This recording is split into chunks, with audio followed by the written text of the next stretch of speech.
what you're going to see this afternoon is going to resemble that type of flying. But Doug has put into his airshow sequence a number of maneuvers that are going to show you what contest and airshow flying is all about. From 2,000 feet, a series of 1/2 point rolls at a blistering 400 degrees per second and over 225 miles per hour. A hard pull straight up on the vertical upline. There's 400 degrees of roll rate as Doug opens up with a spectacular vertical roll at the top now. Still rolling the aircraft. Now this is where the gyroscopic forces of the engine and propeller are struggling against the aerodynamics of the fuselage as he continues with 2 more rolls and then on the upright position enters into a vertical spin into a vertical down roll. Now watch, here comes 6 positive G's and a hard pull at over 250 miles per hour now. That's what you call G-forces. Straight back up at your airshow right. Continuing to roll the aircraft now. He's going to stop the roll, holding it there momentarily. Airspeed almost to 0. Pushing the stick forward in the cockpit for an outside Humpty or a 3 negative G flip over the top. A couple of rolls on the down line now as Doug lines up on the runway show line, and again, hard pulls back to the horizontal axis. Holding it there momentarily now, slowly pulling the stick back in his lap. He's only going through a couple of G's, but over the top of the looping maneuver, rolls the aircraft all the way through and continues to roll, but this time pushes outside. 5 negative G's now, hanging on to those shoulder straps, and there is 4 points of the 8-point roll to the inverted, and another 4 points back to the inverted. Now, again, 4 negative G's as he pushes up and over the top, using every bit of that 400 horsepower to bring the aircraft back up into a shoulder roll and continuing to roll. Like we said earlier, these guys are not content flying right side up for very long. What do you think so far of Mr. Doug Jardine? Straight back up into a beautiful blue El Toro sky. He stands hard on the rudder pedal, executes a perfect hammerhead stall turn, and there is a 3/4 snap roll. That is a vertical spin, also known as the snap roll. In England, they call it the flick roll. 4 points of the hesitation roll where he stops every 90 degrees of rotation and continues all the way through a complete roll.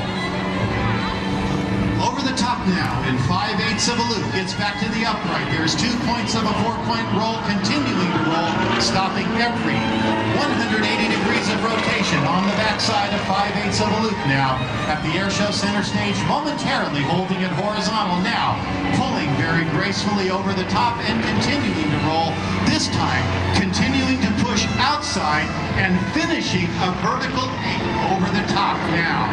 Almost there. He completes the maneuver, and I assure you, he's trading off positive 4 negative G's and feeling every bit of it, but he's not finished yet. This is what you call the world's tightest loop.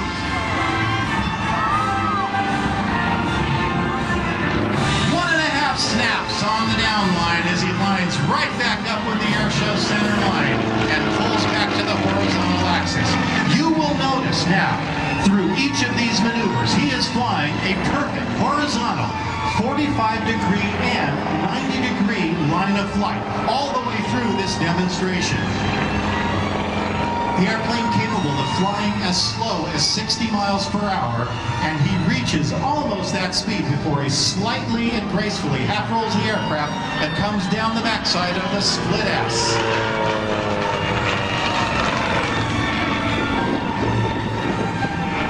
Gracefully up and over the top. Now stands hard on the rudder, flying the airplane on the side of the fuselage, inverted, kicking the rudder back over again, what you call the loop with the sawtooth turn at the top.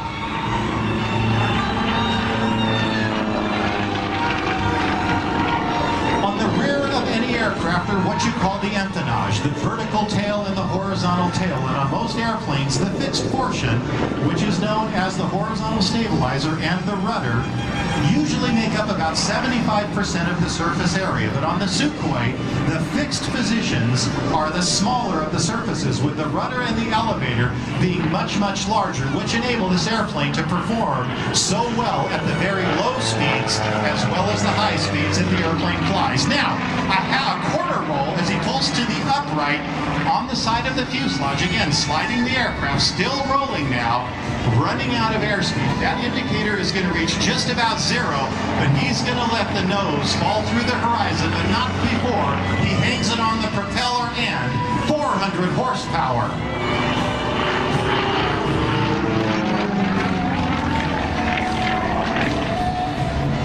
The three-point hesitation roll as he lines up the wings with the horizon in front of him and then pulls gracefully over the top. Through this portion of the maneuver now, there is an outside snap roll followed by a one-half snap back to the upright position. Again, a perfect example of a pilot performing a negative G maneuver and finishing off with the positive G. A little bit on the rudder now as he rolls the airplane one quarter, pulling up over the top, and again, sliding the aircraft through the sky, this time on the side of the fuselage, and now a quarter roll to complete the bottom half and get to the upright position. Throughout his air show routine, he is pretty much keeping this aircraft within that 3,000-foot box. And that is what the pilots in world competition are judged on their ability by. A series of outside shoulder rolls brings him over the top of one half of a loop and back to the upright position again. Now I want you to imagine right now that you are sitting in the cockpit of the Su-26. Your left hand is on the throttle. Your right hand is on the control stick. All the way through these maneuvers, like what you are seeing, the controls in the airplane are being cross-controlled. When the airplane is rolling to the left, as he did over the top, the stick is over to the right to compensate for the crabbing attitude that he is putting by using opposite rudder to complete these types of maneuvers. Airspeed almost to zero once again. He's going to hold it there on the propeller momentarily and then let the nose pull through. The power comes off. The nose comes through the horizon. Now the power comes back in again as he pushes out the bottom inverted. This time going from positive to negative G's and again hanging it on the propeller and the 400 horsepower of the Videnia radial engine and just barely but successfully making it right over the top.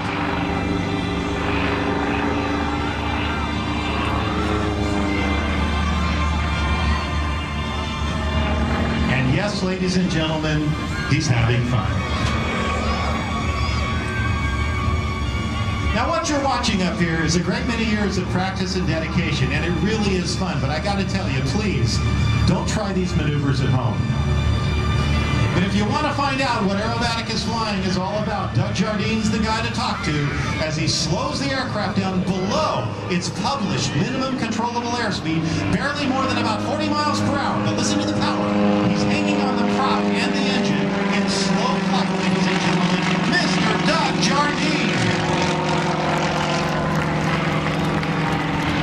Now that's horsepower. From less than 40 miles per hour, that engine and propeller still pull him up and over the top as he comes down the backside of the good old-fashioned barnstormer's loop.